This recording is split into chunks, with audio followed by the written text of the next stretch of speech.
कथा कहती है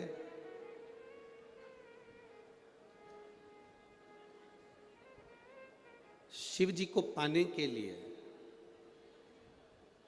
मेरे बाबा को अपना बनाने के लिए, भगवान शंकर को प्राप्त करने के लिए तुम्हें बहुत सारा तप नहीं करना, तुम्हें बहुत सारी साधना नहीं करना। कोई तुमसे कह दे कि तुम कैलाश पर जाकर बैठ जाओ बाबा को प्राप्त करने के लिए, गंगा जी के घाट पर जाकर बैठ जाओ बाबा को प्राप्त करने के लिए, तो तुम हाथ जोड़कर कह देना ना मैं कैलाश जाऊं ना मैं गंगा के घाट जाऊं। शिव महापुराण की कथा कहती है संत बनना सरल है, साधु बनना सरल है, तपस्वी बनना सरल है, त्यागी बनना सरल है,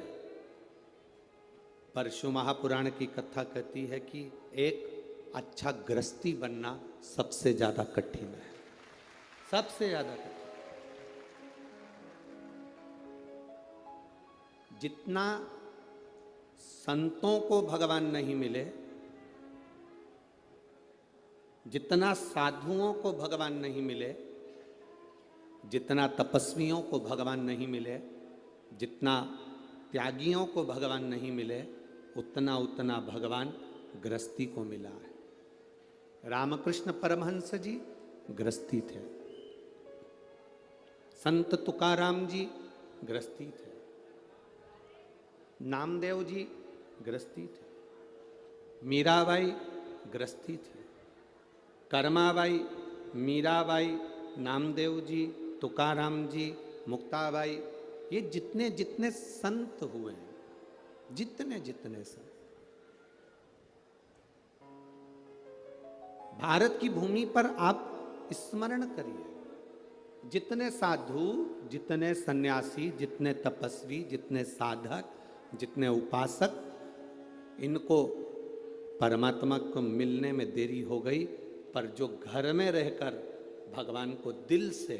मना लिया, मेरा मुरली मनोहर, मेरा शंकर, मेरा कृष्ण, मेरा हरि विठ्ठल, उसके सामने आ गया।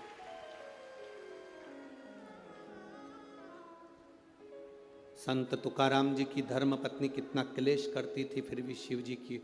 ठाकुर जी की भक्ति तुकाराम जी करते थे। नामदेव जी को कितना कितना कहा गया तो भी नामदेव जी भगवान की भक्ति करते थे। किसी ने तुकाराम जी से कहा तुम्हारी पत्नी इतनी गुस्सा करने वाली मिली, इतना अपशब्द बोलने वाली मिली, आपको दुख नहीं होता? आपकी पत्नी इतना क्रोध करने वाली मिली, आपको दुख नहीं होता? संत तुकाराम जी ने कहा इसमें दुख करने की बात नहीं, इसमें प्रसन्न होने की बात है कि कम से कम मेरी पत्नी गाली देती है, अपशब्द कहती है, ताना देती है, तो मेरा मन पत्नी से हटकर परमात्मा में चला जाता है। इससे बढ़कर सौभाग्य और क्या हो सकता है? इससे बढ़कर सुख और क्या हो सकता है? शिव महापुराण की कथा कहती है जब कोई ताना देता है, जब कोई अपशब्द कहता है, जब कोई गाली देता है, जब कोई आड़े तेड़े शब्दों से संबोधित करता है, जब कोई हमको अपशब्द कहता है, गाली देता है, ताने देता है,